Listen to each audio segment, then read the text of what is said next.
qui sont regroupés. Et dans quelques instants, départ lancé pour tous ces pilotes. A priori,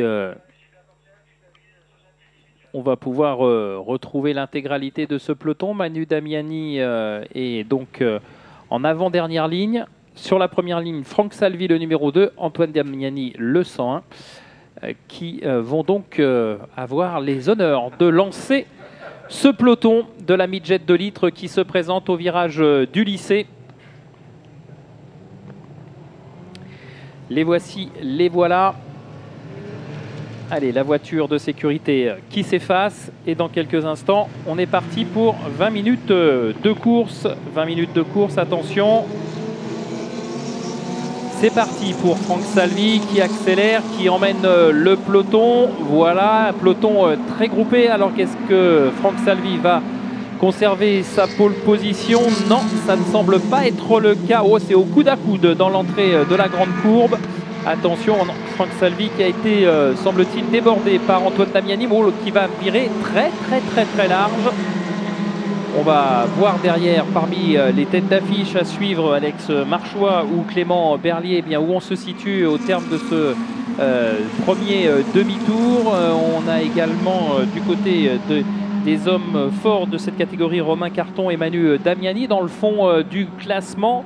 Attention, ça freine fort du côté des hommes de tête, et un gros freinage d'Alex Marchois qui est déjà revenu en deuxième position. Oh là là, contact et sortie de piste entre deux concurrents à la réaccélération entre Adélaïde et le Nürburgring. J'ai pas vu les deux voitures. Alors, qui était impliqué dans ce contact? Alors, comme on voit le ralenti, mais c'est compliqué, le pilote qui revient. Ah oui, c'est ce contact entre Benoît Lison, peut-être le 47, avec cette voiture à dominante grise et blanche, qui est entré au contact, mais qui a pu reprendre la piste. En revanche, la deuxième voiture, elle est allée un petit peu plus loin dans le bas-côté de la piste et s'est retrouvée piégée par le bac à gravier. Allez, on retrouve, attention derrière au château d'eau, là, c'est limite du côté du pilote du team Arctic Racing, Michael Makarowski, qui a dû escalader le vibreur pour ne pas aller percuter la voiture qui était devant lui. Et les voici, les leaders, avec dans quelques instants le premier passage. Est-ce que Antoine Damiani conserve le leadership ou est-ce que non? Et je m'en doutais, Alex Marchois est passé devant Antoine Damiani. Allez, on va faire un point mise sous enquête de l'incident au virage 5, donc ça doit être sous virage d'Adélaïde. On va voir donc s'il y a une décision prise par la direction de course, et pour l'instant Alex Marchois, eh bien, il a réalisé un superbe départ puisqu'il est d'ores et déjà en tête au terme du premier tour devant Antoine Damiani. Fabrice Molina, le numéro 5, est en 3e position. Michael Makarowski est 4e. Clément Berlier, 5e. Luc Rosenweg est 6e, Thierry Malone 7e, Benoît Lison le 47 est 8e, et attention, je pense qu'il sera concerné par l'enquête que l'on vient de voir créée par la direction de course. Attention à Fabrice Molina qui prend toute la piste pour fermer la porte, on va dire, à Michael Makarowski. C'est chaud pour Molina qui s'est installé en 2e position. On a pris le meilleur sur Antoine Damiani. Et là, de fait, on retrouve Molina et Makarowski au coude à coude là pour la 2e position. Makarowski qui a de gros points à rattraper après son accrochage dont il avait été victime. Oh là, ça touche dans le 180 degrés. Petite poussette là de Makarowski sur Molina, sans conséquence. Et Antoine Damiani qui, pour l'instant, eh bien, ne peut malheureusement faire autre chose que de constater la mainmise des deux hommes qui sont devant lui et qui creusent l'écart. Oula, Makarowski qui se déporte largement à Imola pour tenter l'intérieur au château d'eau, mais ça ne passera pas. Molina qui a fermé la porte. Et attention, le 47, à savoir Benoît Lison, eh bien, lui aussi est un petit peu pressé. Il a pris le meilleur sur Rosenweg, heureusement sans contact, pardon. Donc ça, c'est plutôt pas mal. Et où se situe Manu Damiani? Manu Damiani, il est en 10e position. juste derrière Justine Monnier. Les voici qui... Ah, il a dû même prendre le meilleur, là, Manu Damiani. Il a dû passer devant Justine Monnier. Effectivement, 8e position pour Manu Damiani. Les choses sont bien faites. La voiture numéro 8 est en 8e position, mais il y a fort à parier que Manu Damiani ne se contente pas de cette équation parfaite. Allez, et Clément Berlier qui prend le meilleur sur Antoine Damiani à l'instant du côté d'Estoril. Clément Berlier qui va se retrouver en 4e position alors qu'il remonte vers Adélaïde et qui va se retrouver au contact de Molina et de Makarovski. Et voilà, Molina et Makarovski qui sont au milieu de la piste.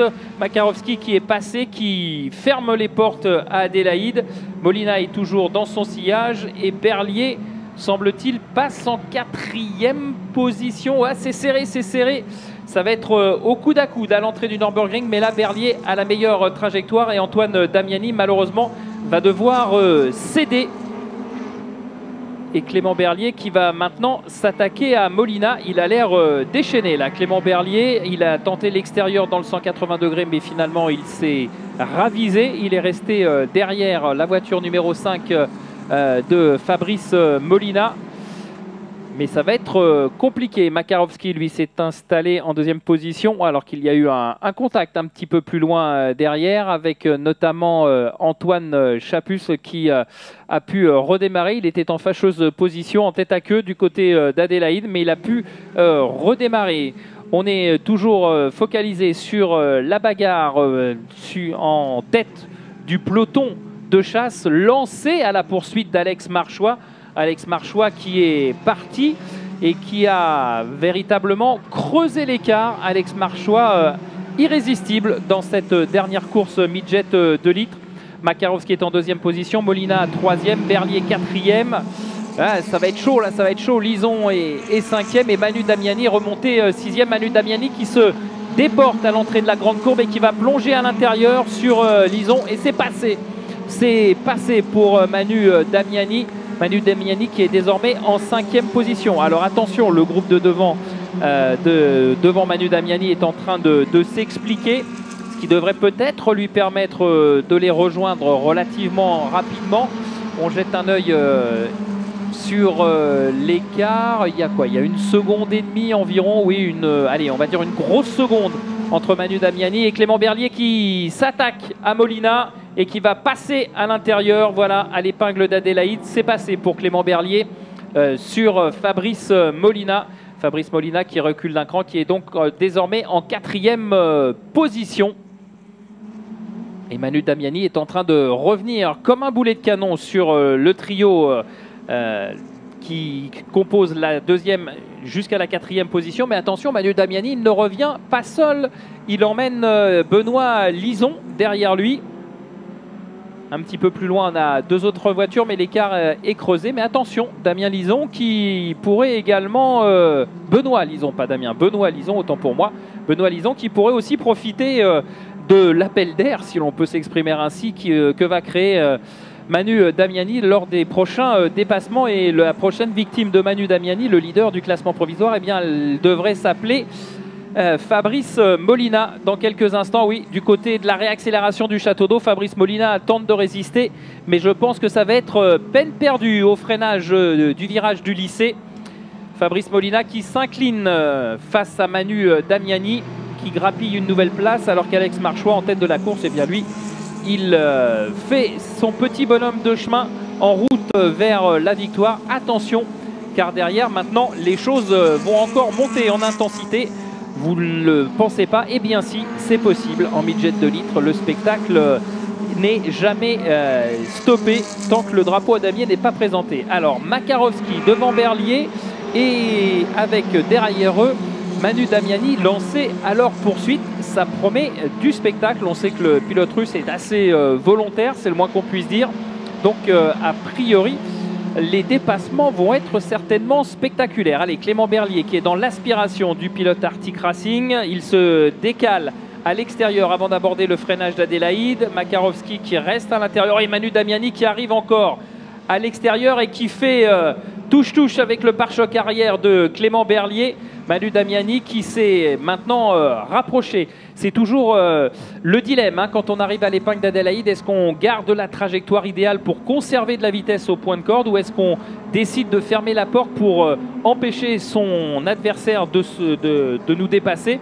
Mais auquel cas on perd de la vitesse et forcément eh bien, on est sous la menace d'une meilleure réaccélération de son adversaire s'il recroise la trajectoire. Et c'est ce qui s'est un petit peu passé là, dans le cas de Michael Makarowski, qui a avant tout cherché à gêner Clément Berlier, qui a malgré tout réussi à prendre une trajectoire à peu près correcte et qui est revenu au contact, tout comme Manu Damiani, qui lui a vraiment observé la ligne idéale et qui est revenu au contact, qui a refait l'intégralité de son retard juste sur cette phase de freinage et de négociation du virage de l'épingle d'Adélaïde. Et attention, entre Manu Damiani et Clément Berlier, on se rappelle qu'hier il y avait eu un petit contact qui avait envoyé Manu Damiani un petit peu jardiner, si vous me prêtez cette expression, ou pardonnez cette expression plus exactement. Attention à Clément Berlier qui essaye de rentrer à l'intérieur sur Makarowski, mais là c'est un petit peu osé de la part de Clément Berlier. Malheureusement, il a perdu le contact avec la 111 qui est devant lui. Et Manu Damiani qui de fait eh bien, va tenter, non ça ne va pas passer, Clément Berlier qui ferme la porte à Manu Damiani. Ah, c'est une grosse bagarre là pour la dernière marche du podium. Et derrière, attention parce que Fabrice Molina du coup est revenu avec la figure de style qu'a réalisé Clément Berlier. Eh bien, il a ralenti tout le monde et Fabrice Molina est revenu. Derrière Molina, on retrouve Antoine Damiani et Loïc Rosenweg qui sont en train de s'expliquer dans la remontée vers Adélaïde. Mais là, attention, ce quatuor là, qui se bat de la deuxième à la 5e place, c'est chaud et attaque pour le numéro 15, attaque pour Rosenweg qui passe sur Antoine Damiani et a priori un message de la direction de course, avertissement au numéro 6 pour non-respect de la route de course au virage numéro 13. Donc le numéro 6, il est prévenu. Il s'agit de Justine Monnier. Attention Justine, il va falloir rester sur la piste et ne pas aller trop au large pour s'ouvrir les trajectoires ou en tout cas soigner sa réaccélération. Oula, Makarowski sous la double menace de Clément Berlier et de... Ouais, je regardais l'entrée dans le Nürburgring. Non, c'est passé. Makarowski donc et Berlier qui va peut-être plonger à l'intérieur au virage du Château d'Eau. Non, ça ne passe pas. Mais Makarowski est un peu large. Il avait vu arriver Clément Berlier. Il s'est écarté pour éviter le contact et de fait, il a ouvert en grand la porte à Clément Berlier et à Manu Damiani qui n'en demandaient pas tant. Les deux hommes qui sont désormais en 2e et 3e position, alors que l'on a, semble-t-il, un drive-through pour Romain Carton, le numéro 25, qui a été pénalisé pour avoir causé un accrochage, semble-t-il. En tout cas, donc Romain Carton qui va devoir repasser par la voie des stands. Donc attention, si vous êtes dans cette voie des stands, au prochain retour des voitures, eh bien, il se peut que la numéro 25 s'engouffre dans la voie des stands pour observer sa pénalité, ce drive-through pour Romain Carton. Et a priori, il ne sera pas le seul Romain Carton, puisque Benoît Lison, lui aussi, devrait écoper de la même pénalité. Allez, on suit pour l'instant la numéro 11 sur la réalisation du signal vidéo, c'est Antoine Chapus. Mais voilà, allez, on revient à l'action avec... Manu Damiani qui passe et qui prend le meilleur sur Clément Berlier à l'entrée d'Adélaïde. Et Manu Damiani qui, en filou parfait qu'il est, eh bien, reste sur le milieu de piste pour éviter à Clément Berlier de pouvoir soigner sa trajectoire à la réaccélération. Alors que l'on va revoir une figure de style, semble-t-il, de la voiture numéro 11, ouais, qui a sauté sur les freins pour éviter certainement le contact avec la 666 et qui, de fait, eh bien, est parti à la faute. Antoine Chapus qui est donc parti en tête à queue. On l'avait presque oublié, mais oui, il y a bien quelqu'un devant Manu Damiani et Clément Berlier. Et ce quelqu'un, bien évidemment, c'est le 911, c'est Alex Marchois qui caracole en tête depuis la fin du premier tour de course. Alex Marchois qui... n'a pas été inquiété le moins du monde dans cette course et qui file tout droit vers une splendide victoire. On espère qu'il va évidemment aller au bout sans aucun problème. On ne va surtout pas lui porter la poisse à Alex Marchois. Mais en tout cas, démonstration est faite qu'il était au-dessus du lot sur ce plateau midget de litre sur cette dernière course du week-end. Voilà, Manu Damiani est en deuxième position. Troisième place pour Clément Berlier. Makarovski est en quatrième position. Et Molina est cinquième. Derrière, on retrouve à la sixième place le numéro 15, le Rosenweg. Et Antoine Damiani glisse en septième position. J'ai bien peur que cette fin de course ne nous apporte pas beaucoup de modifications sur le classement, en tout cas dans la course au podium, car Manu Damiani, après avoir bataillé pendant quelques minutes avec Clément Berlier, eh bien, a pris la direction des opérations, s'est installé en deuxième position et a tout de suite creusé un écart relativement conséquent pour se mettre à l'abri d'un éventuel retour de Clément Berlier, alors que derrière, eh bien, ça s'arsouille, dirons-nous, avec le Rosenweg et le fils de Manu Damiani, Antoine Damiani, qui tente de reprendre son bien, tente de reprendre la sixième position, mais ça va pas être simple, hein. Ça va pas être simple. Il est un tout petit peu loin, des fois il force un petit peu trop pour essayer de compenser sur les phases de freinage, ce qui fait qu'il est un petit peu en décalé sur les trajectoires, ou qu'il se laisse un petit peu emporter, ce qui évidemment nuit à l'efficacité de sa réaccélération. C'est toujours un équilibre précaire à trouver.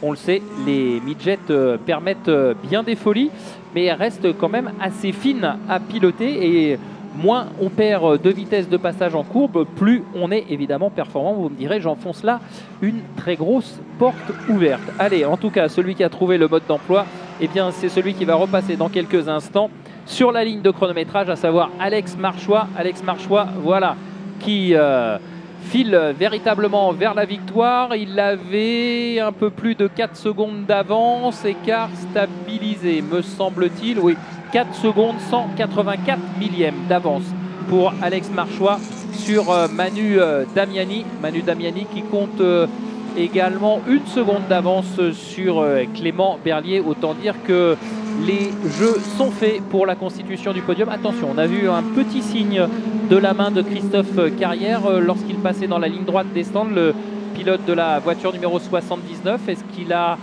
un souci, alors est-ce que c'est sa déco de voiture, ou est-ce qu'il a un petit trou dans le pare-choc à l'avant? Oula, ouais, il m'avait semblé entendre des pneus crissés. Et effectivement, belle figure de style de Philippe Durst, le numéro 54, là, qui est parti à la faute dans la chicane de la ligne droite des stands.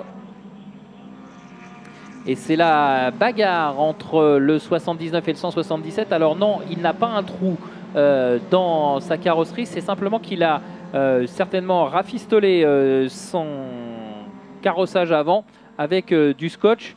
Alors on va revoir ce qui s'est passé pour le 54, là, qui est parti à la faute dans la chicane juste avant la ligne droite des stands. Ah oui, effectivement, il était un petit peu large, il est parti en dérive juste avant d'inscrire sa voiture dans le pif, avant le paf de cette chicane, et du coup ça l'a complètement déséquilibré, et il est parti au large à l'extérieur de cette dernière chicane avant la ligne de chronométrage. Et Romain Carton, qui après son drive-thru continue de cravacher, il vient de signer le meilleur partiel absolu dans le premier secteur. Romain Carton, il n'a pas dit son dernier mot, il est pour l'instant le numéro 25 en 11e position. Et il a devant lui le numéro 177, Igor Muralev. Alors on l'a vu tout à l'heure, hein, Igor Muralev, c'est pareil. Lui, il fait pas dans la dentelle. S'il faut pousser, il va pas se laisser impressionner. On l'a vu couper en deux tout à l'heure à l'arrivée dans le dernier tour, un concurrent qui n'avait absolument rien demandé. Donc attention. Ah, Romain Carton. Ah non, alors il l'avait pas effectué son drive-thru. Ça me semble un peu bizarre, mais non, c'est ça. Il est en train de l'effectuer, effectivement. Donc malheureusement, il va devoir dire adieu au top 10. Romain Carton, là, qui sort actuellement de la voie des stands. Il y a un pilote qui est passé, je crois que c'est Justine Monnier, d'ailleurs qui est passé juste devant lui. Donc attention pour Romain Carton qui échoue donc à l'extérieur de ce top 10. Sera-t-il en mesure de le réintégrer? Il reste moins d'une minute maintenant, c'est-à-dire qu'on doit être dans l'avant-dernier tour, dirons-nous, pour les leaders. Ça va être compliqué. Et là, c'est toujours la bagarre entre Thierry Malhomme et Antoine Damiani.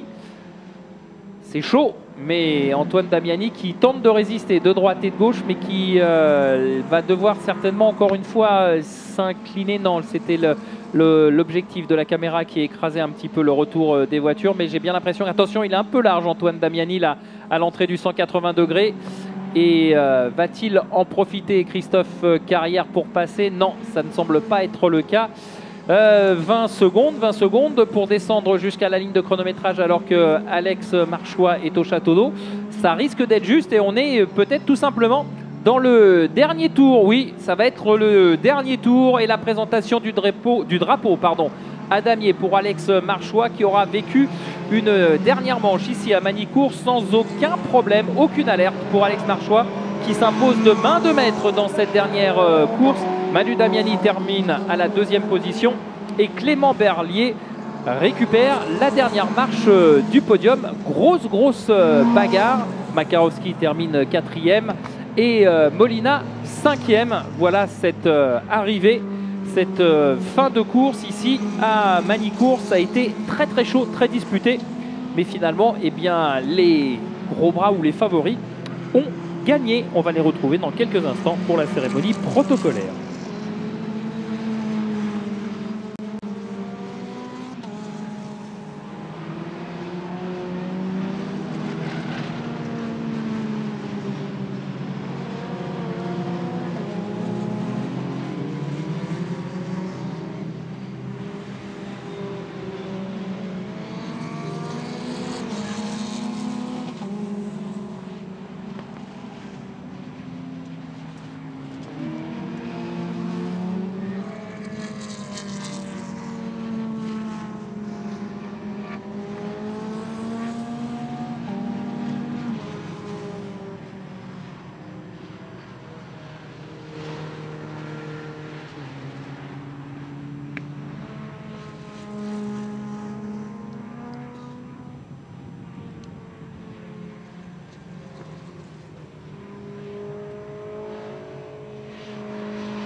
Les 2 premiers tours sont importants.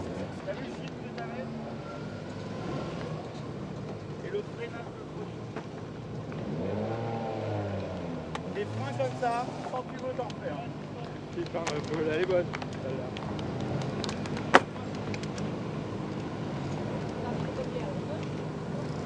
Ouh.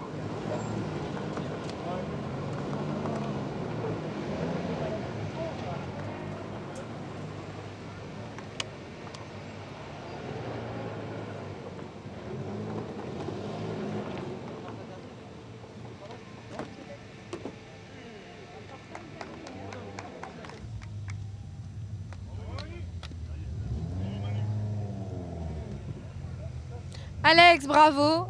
Week-end parfait pour vous ici dans la Nièvre. C'est un petit peu comme tous ceux qui ont gagné ici ce week-end, finir sur cette bonne note avant les vacances, ça doit être très agréable. Ouais, très agréable, une bonne note. Voilà, on visait le podium. Le départ, je pensais pas trop parfait, puis j'ai réussi dans une droite super bien ressorti d'Estoril. Et voilà, je suis arrivé derrière Manu après Adélaïde. Et j'ai pu l'attaquer directement, faire un petit écart et la voiture était parfaite, tout était parfait. Parfait. Eh ben, écoutez, on vous souhaite des vacances aussi parfaites que ce week-end. Bravo.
Avec une superbe course et une superbe performance de Alex Marchois qui, dès l'entame du deuxième tour de course, est passé aux commandes et n'a plus jamais été inquiété, maîtrisant son sujet de la tête et des épaules. En deuxième position, on va retrouver Manu Damiani qui lui aussi a réalisé quand même un sacré exploit en revenant de la 9e ligne de la grille de départ.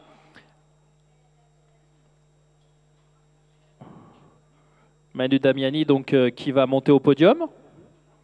Voilà. Il était un peu perdu. Et Clément Berlier donc, qui va une nouvelle fois rejoindre la 3e marche du podium. Donc ça va être encore une fois un podium avec entre guillemets, les gros bras de cette catégorie de la midget 2 litres. Allez, encore quelques petits instants de patience et on se retrouve pour cette cérémonie protocolaire.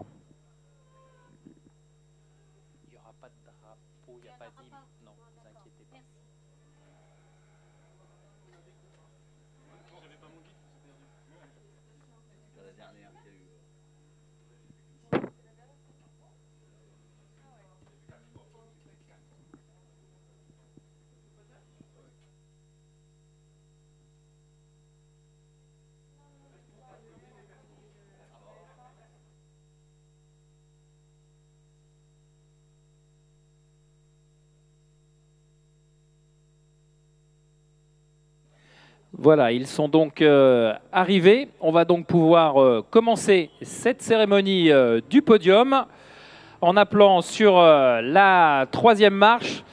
Ouais, il a eu le temps, il a été le premier là à l'étage. Il a eu le temps de boire au moins une bouteille déjà, Clément Berlier. C'est quand même moins compliqué de monter sur la 3e marche du podium que de faire 20 minutes dans l'habitacle de sa midget 2 litres.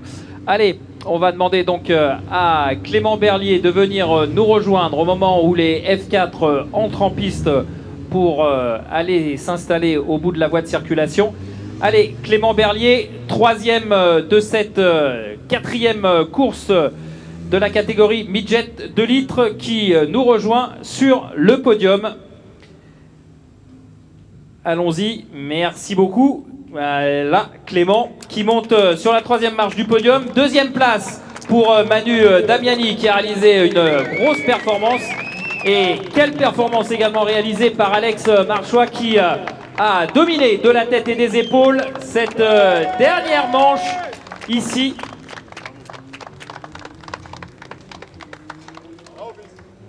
Et c'est Natalia qui va remettre les trophées, les plaques trophées au pilote. Voilà la plaque de 3e à Clément Berlier. Voilà la bise qui s'impose. C'est sûr qu'avec Patrick Loss, on a tout de suite moins tendance à vouloir faire la bise à la personne qui remet les trophées. Natalia qui donne donc la plaque de vainqueur à Alex Marchois. Deuxième victoire ce week-end ici à Manicourt pour Alex Marchois. Manu Damiani 2e et Clément Berlier 3e. Voilà la photo familiale sur la première marche du podium. Voilà, gros podium. Bravo messieurs, belle prestation d'ensemble. Et on se retrouve les 10 et 11 septembre prochains sur le circuit d'Albi. D'ici là, bonne soirée, bonnes vacances et surtout, bien pour certains d'entre vous, on l'espère, bon match et allez les Bleus. Merci Eric Sélis, en effet.